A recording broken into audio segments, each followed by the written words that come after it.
आज का यह ज्योतिषीय वीडियो वृषभ राशि वालों के लिए बहुत महत्वपूर्ण रहने वाला है। इस समय मंगल आपके प्रथम भाव में स्थित है, सूर्य द्वितीय भाव में है, गुरु बुध और शुक्र तृतीय भाव में विराजमान है, केतु चतुर्थ भाव में है, राहु दशम भाव में है और शनि एकादश भाव में स्थित है। आपके ऊपर इस समय न तो 7.5 चल रही है और न ही ढैया, इसलिए कई मामलों में ग्रहों का सहयोग आपको प्राप्त होता हुआ दिखाई दे रहा है। प्रथम भाव स्वास्थ्य और व्यक्तित्व का भाव माना जाता है। प्रथम भाव में मंगल का होना आपको ऊर्जा, आत्मविश्वास और साहस तो देगा, लेकिन साथ ही क्रोध और अधीरता भी बढ़ा सकता है। स्वास्थ्य के मामले में कोई बड़ी परेशानी दिखाई नहीं देती, लेकिन आपको अपने स्वभाव पर नियंत्रण रखना होगा। मंगल पूरे महीने आपकी राशि में रहेंगे, इसलिए गुस्से पर नियंत्रण रखना बहुत आवश्यक होगा। पंचम भाव शिक्षा और बुद्धि का भाव माना जाता है तथा इसके स्वामी बुध ग्रह हैं। बुध 7 जुलाई के बाद वक्री होकर द्वितीय भाव में प्रवेश करेंगे। यह स्थिति विद्यार्थियों के लिए काफी महत्वपूर्ण दिखाई दे रही है। यदि आप किसी प्रतियोगी परीक्षा, सरकारी नौकरी, उच्च शिक्षा या प्रोफेशनल कोर्स की तैयारी कर रहे हैं, 25 जुलाई से पहले का समय विशेष रूप से पढ़ाई के लिए अच्छा दिखाई दे रहा है। पंचम भाव प्रेम का भाव माना जाता है और इसके स्वामी बुध ग्रह हैं।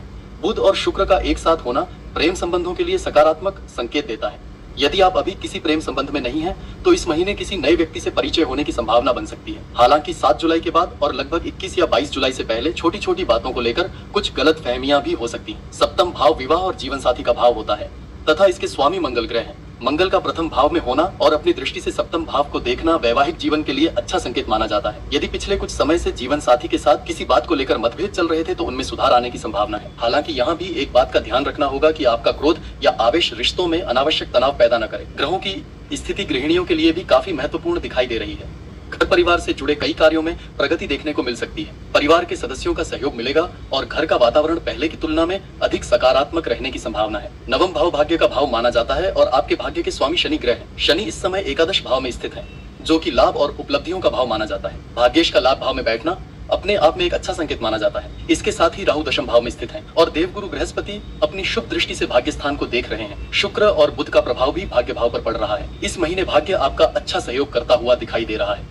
सबसे बड़ी बात यह है कि लाभ भाव के स्वामी बृहस्पति नवम भाव को देख रहे हैं और ज्योतिष में बृहस्पति की यह दृष्टि अत्यंत शुभ मानी जाती है। इसलिए जो कार्य आप लंबे समय से करना चाहते थे, उनमें आगे बढ़ने का अवसर मिल सकता है।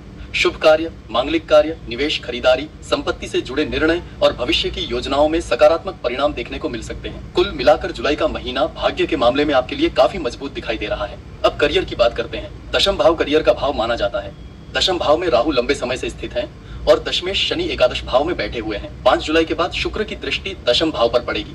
शुक्र आपकी राशि के स्वामी भी है, इसलिए इसका प्रभाव विशेष रूप से महत्वपूर्ण रहने वाला है। विशेष रूप से 5 जुलाई के बाद और 16 जुलाई के बाद नौकरी से जुड़े मामलों में सकारात्मक संकेत दिखाई दे रहे हैं। व्यवसाय के क्षेत्र में भी जुलाई का महीना अनुकूल दिखाई दे रहा है। 7 जुलाई के बाद बुध वक्री होकर मिथुन राशि में जाएंगे, जिससे व्यापारिक गतिविधियों में गति देखने को मिल सकती है।